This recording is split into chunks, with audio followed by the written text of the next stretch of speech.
أعوذ بالله من الشيطان الرجيم.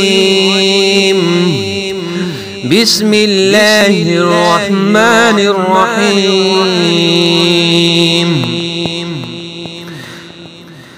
يا بني إسرائيل اذكروا نعمتي التي أنعمت عليكم وأوفوا بعهدي أوف بعهدكم وإياي فارهبون.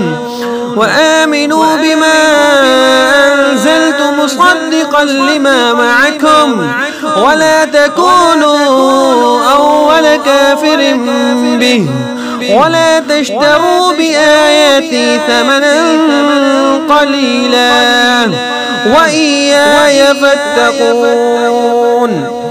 ولا تلبسوا الحق بالباطل وتكتموا الحق وأنتم تعلمون. وأقيموا الصلاة وآتوا الزكاة واركعوا مع الراكعين.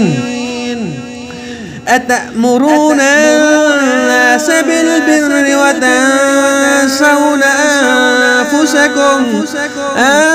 أنفسكم وأنتم تتلون الكتاب أفلا تعقلون. واستعينوا بالصبر والصلاة وإنها لكبيرة إلا على الخاشعين الذين يظنون أنهم ملاقو ربهم وأنهم إليه راجعون.